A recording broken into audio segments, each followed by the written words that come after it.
I want you to feel depressed and suicidal because that's what you deserve. And I have a genuine problem with therapy as a whole. Therapy is the idea that you need to go through life crying about the bad things that have happened to you, to some other mortal being as if they are God.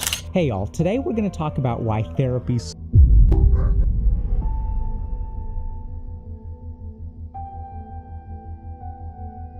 I remember when things first got really bad. So this would have been late spring 2019, around early summer. I was in college and I was about 20 years old. For a while, it kind of, I don't know quite how to describe it, but it wasn't like a panic attack, but there was like extreme feelings of depressedness that manifests into kind of anxiety where you just kind of, your chest feels tight all the time, and this would go on over like a number of days, weeks. Chest kind of just felt tight all the time.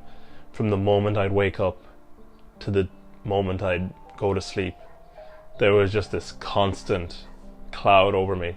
So much stuff from like childhood trauma and memories and just bad memories and bad feelings would just kind of come up, and they would consume about 95% of my brain for about the whole day. I was in a lecture one time, and again, same thing had happened. I'd woken up that morning in the middle of the night sometimes and just not able to go back to sleep with that feeling. I was in that lecture barely able to stay on my seat, just itching so I can get out and just go to the bathroom and nearly throw up. That was the day that I kind of decided, you know what, like I'm going to go try and book an emergency appointment at the college counsellors. You know, like, you know, in college you have like a free therapy service where you can go and get some counselling. The lecture finished, I ran out as quickly as I can, unable to be around anyone, just shaking. Like the feet, I can't quite describe it. It was just like a low-grade panic attack, but over weeks, if you get me. But it wasn't like anxious about something in the future. This was anxious about the past, if you get me. It's weird. Now when I get to the desk where the reception is, do you think I asked, oh yeah, I need an emergency appointment now? Or do you think I was a bit more of a pussy about it, being like, yeah, excuse me, can you, I'm just wondering, like, what constitutes the, an emergency, to have an emergency appointment? And the lady at the desk goes, oh, like, mainly like a crisis. And here's me just being an absolute bitch, not taking, like, control of anything, being like, well, you know, it's, like, I feel, and she saw that I was a complete bitch, so what did she say? She just, fair play to her, she took matters into her own hands. She was just like, okay, no, say no more, this guy's a bitch, I'll give you an appointment right now, emergency appointment, you clearly need it. So I go in for my emergency appointment with the therapist's office. It was this middle-aged woman. I go in, about half an hour, we talk, I get kind of everything out about how suffocated I've been feeling. And I explain like a little bit about the childhood trauma and the memories that I keep having that cause these reactions and what's consuming my brain 100% of the time right now. We talk for a little bit. It feels instant relief. And I mean, there's, for the first time in, I'd say about 2 weeks now, I feel like there's a bit of a weight that's kind of just been lifted, and I feel relieved. Momentarily, but I was so glad to have some relief. Someone, somewhere, some private, confidential space that I can just get something out and breathe for the first time. From then until the end of my time in college, I had been going to therapy regularly since then. One-to-one, but most of that time was actually group therapy. So sometimes they offer group therapy in college therapists where you have like a group of students, they sit in a circle for an hour and a half, 2 hours once a week. They all talk, they exchange, and then there's a therapist in the middle to kind of mediate and keep control of everything. Now, as I said, the majority of my time that I spent in therapy was in group therapy. Now, this is where those kind of red pill dudes who talk about therapy not being good and therapy being kind of feminine and like a feminized space that doesn't really work for men. And they go into this whole theory of like male nature is this, female nature, and you know, male nature you can't solve. It doesn't work to just sit there and talk about your problems for men, as it does for women, and men need more practical kind of life coaching advice. And to be honest, like, I can see where they're coming from. Like, there's merit. Like, I get it. No, I totally get it. The current therapy kind of environment in space, at its current iteration, probably isn't suited to men that much, as it is to women anyway. I've been in it, especially group therapy. It is a very female-dominated, very feminized type of space. Should we then go too far and throw out an entire field of science, an entire field of like research and human behavior, and something that a real tool that could actually help us a lot? At the moment, the space is a very predominantly female, predominantly kind of left-wing, progressive kind of space, especially when you get into college. Especially in college therapy, it's going to be heavily leaned into that space. So it can be quite difficult and quite, like, if you're someone who considers himself or aspires to be some like more of a masculine guy, it can be quite difficult to go in and truly open up and feel welcomed in those kind of spaces. Like, imagine trying to go into that kind of space and talk about your fapping addiction. So yeah, I get it. And the mode of therapy, I get it. The fact that I guess men do benefit more from a practical hands-on approach rather than just listening and talking, also kind of true. I get it. The current iteration of therapy in mainstream culture probably doesn't lend itself that well to male problems. Bro, I still remember like sitting there in therapy and hearing people in the group talking about how men are trash and like how they hate men or they don't trust straight men. Your typical kind of stuff that you'd expect from like college age left-wing women, you know. And you're just sitting there like, should I leave or? But does that mean that an entire field, think of all the psychologists, all the research, all the science, do you think we should just throw that out just because the current iteration that you might see on college campuses or that you might see in like mainstream liberal culture doesn't suit us? No, we need it, and it can benefit us quite a bit. So these red pill guys will say, oh, you don't need therapy, and they'll always talk about self-improvement. You just need self-improvement, life coaching, bro. Just get on it.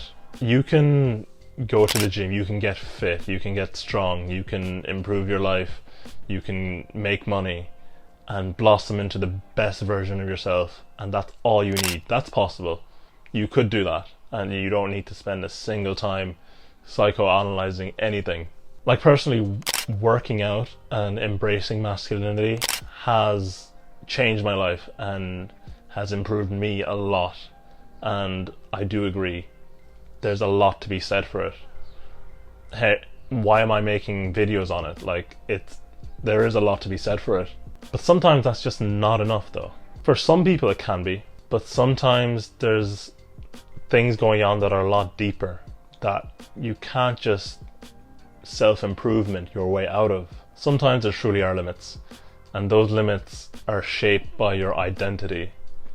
And I'm not talking like in a black pill sense, like, oh yeah, there's a limit, bro. No, like your self-identity, how you see yourself deep down, that is shaped by your trauma, your deep-rooted trauma, and that shapes a lot of what you are and a lot of what you do, a lot of your habits.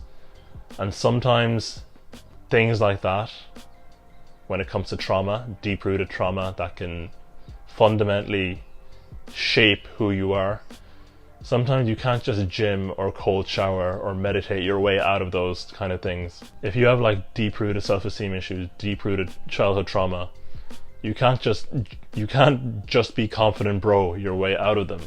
Trauma is invisible, but it controls, when I say everything, I mean everything. Like all the research I've suggests that your trauma, your experiences dictate everything you do.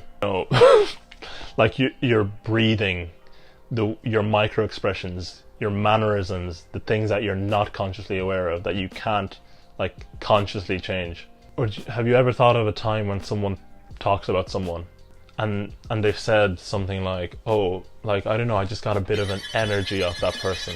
I just got, the vibes were off with that person, or I just got this kind of energy from that person.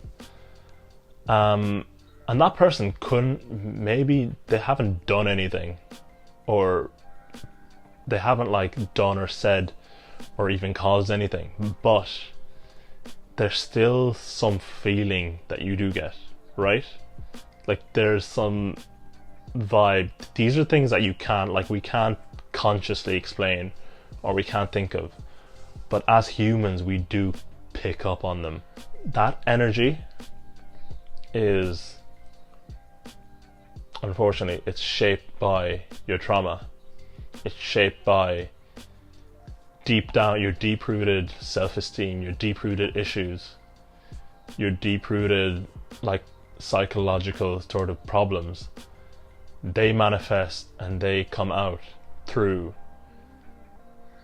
this level, and I mean things like your energy. So you can sit there and watch as many Andrew Tate body language courses as you want and learn how to speak properly and everything, and I mean sure that stuff can help, but deep down you're traumatized, deep down you have horrible self-esteem, deep down you're socially anxious, autistic, like whatever it is. Your trauma will kind of show through the things that you're not consciously aware of, but other people subconsciously pick up on it, and that's why they call it the energy. There's a quote that I like from Dr. Kate, or aka Healthy Gamer GG. It goes, you can't gain confidence. Like, it's impossible to gain confidence. What you have to do is unlearn insecurity. Confidence is something we gain. We're born with a level of confidence, and that we always have. But as we get older, we kind of build up insecurities from negative experiences and from things. We build up insecurities that kind of cloud that confidence. And what we need to do when we work on ourselves is to take away that insecurity. We gain negative experiences, traumas, childhood traumas, awful things that happen to us that ruin it. Like, do you remember when you were a kid, when you were like 5 years old, 6 years old, going up to like that group of kids and making friends, or going up to the group of kids playing a game or playing football and just joining in was like nothing, right? Or you go up to someone in like school and you're like, I like you, you're my friend now. It's like you had all the confidence in the world. Like there was no insecurity that you'd built up or learned. You literally go to a park, find a group of kids playing football, and you just join in and be a part of it, and you had no second thoughts about doing that. Imagine trying to do that as an adult, to other adults, not to a group of kids. It's because by this point we've built up so much inhibition, so much insecurity, so much trauma, and to a degree we all have trauma. Some of us have it to like a degree more than others, that it really, really restricts and impacts us.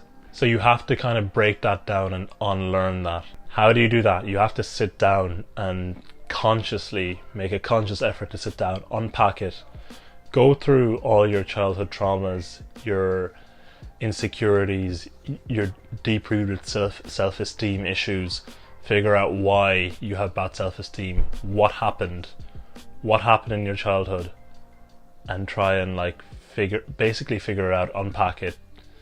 And usually the best way to do that is with like a professional, someone who knows how to guide you through that. Like figuring out why you struggle in social situations, why you struggle to approach and make friends, why you struggle in relationships, why you struggle with confidence. These will all likely track back to experiences you've had, and you kind of need to sit down, unpack them, trace them back, and fully sort of digest and absorb and break down that experience that happened. It's not as easy as it sounds, obviously. It takes a lot of work, but like that's really the only way of gaining confidence.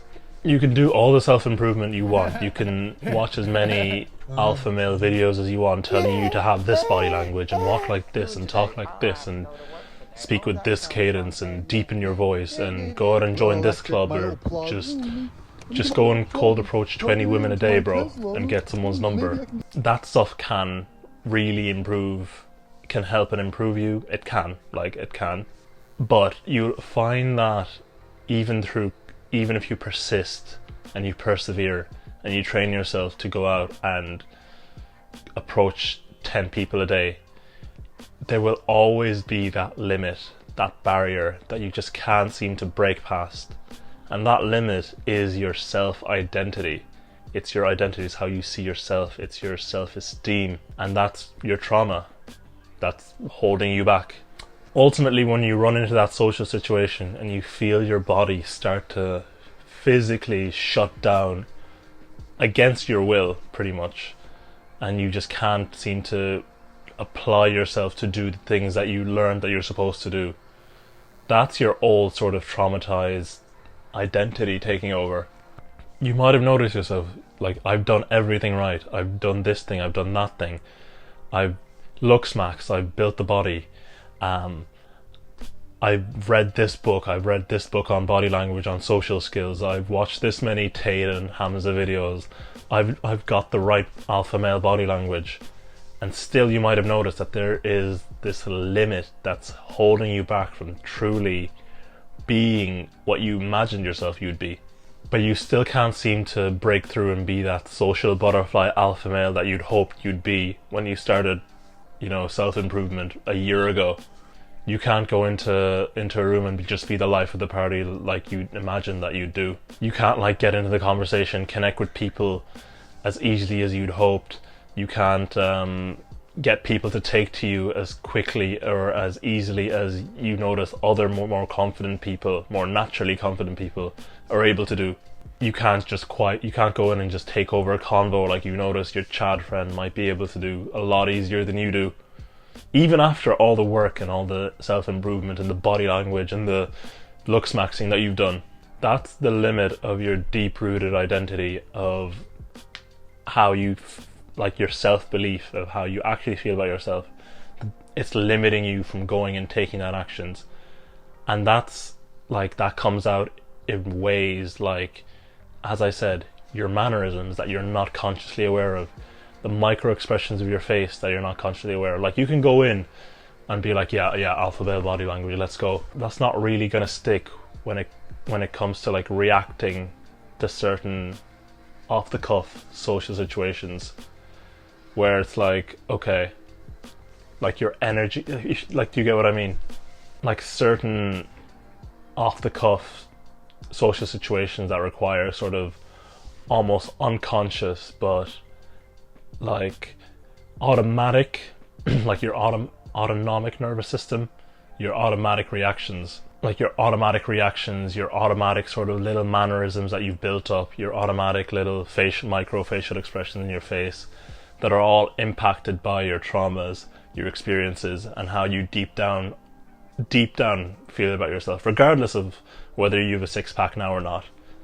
How you deep down feel about yourself, how deep down confident of yourself you actually are, how that kind of level, that's all affected by your trauma, and that will come out in ways in what people call energy. And from that point you don't know what to do. You've taken all the advice, it's helped you a little bit, but at the end you're not where you want to be, you don't know what to do. It's very easy at this point to get really black-pilled. It really is. Because a man will never be able to outrun his identity. He'll never be able to outrun how he sees himself deep down, how his self-identity, his self-perception is deep down. I struggle a lot with this. I didn't know how to break through it, and I found myself, because of it, falling back into old cycles of negative self-talk and self-deprecation, and I almost had to catch myself being like, whoa, I thought we weren't going to do this anymore. But again, that's the power of your deep-rooted identity that's just going to keep dragging you back, and it's going to keep manifesting in ways that are outside of your conscious control, that are going to affect your life, how you interact with the world, and how people take to you. You won't be able to truly break through unless, and there is hope, you need to change what that identity is, change your deep-rooted self-perception, your deep-rooted beliefs, and you do that by just processing and treating your trauma. The sort of next best way outside of therapy is by journaling, journaling affirmations, journaling beliefs, and journaling just your childhood experiences and trying to process them. I know you can watch as many psychotherapy tutorials on YouTube on how to journal and how to process emotion and how to kind of construct a new narrative for things that happened in the past. But like the quickest, most efficient way to do that is just by finding a good therapist. Just go to therapy, sit down with a qualified person who can truly guide you through it, and they know all the ins and outs. Did I just say guide you through it? Yeah, just sit down with that professional, rationalize your childhood experiences, rationalize the things that happened that led you to being the way you are now, and why you struggle so much with confidence, and why you struggle so much with approach anxiety, or why you struggle so much with social anxiety, and why you can't quite be the Chad that you want it to be. Break through those barriers, break through those subconscious barriers that lead you to act out in the way that you do subconsciously, in order to truly have better body language, truly have more relaxed frame, truly have better energy, so you can truly work your way to the life that you wanted. I want to do like a full ass video on the idea of trauma and self-esteem and just the psychology of it. And I've been doing a lot of research, watching a lot of like videos, Andrew Huberman, Dr. K, a lot of other smaller psychologists on YouTube. I want to do like a full breakdown, because it's this is very interesting, and on just how much this shit can affect us, and we're just not conscious of it. We're not conscious of how our little mannerisms, the way we move our hand even, can actually impact and send a message that's negative out to the world, and show the world that we're low value, low confidence, and in turn we get treated as low value and low confidence. Yeah, so trauma, self-esteem, self-identity is fairly fucking interesting, man. So interesting. I feel like it's something that held me back quite a bit, despite all the self-improvement, despite all the self-development and all the habits that I've consciously changed. I feel like I'm not quite where I want to be as a person yet, and I feel like the right step is by going to therapy and sitting down with a therapist. Try and find the right therapist. I wouldn't recommend going to group therapy again, because you'll probably end up with a load of other, in a group where you're not fully comfortable. You can't truly kind of be open and explain everything, because you're probably going to be like the environment of therapy, modern day therapy. You're probably going to be with a bunch of other like liberal women, most likely, and you can't really speak as freely as a guy, I feel like, in those environments. So find one-to-one a suitable therapist, a very action-oriented suitable therapist who knows what they're doing and knows exactly where to tackle when it comes to the issues of trauma and processing trauma, and putting actionable steps for you to go through and kind of heal each trauma bit by bit, so that you can actually reach the goals that you want. Fairly interesting. Stay tuned for that.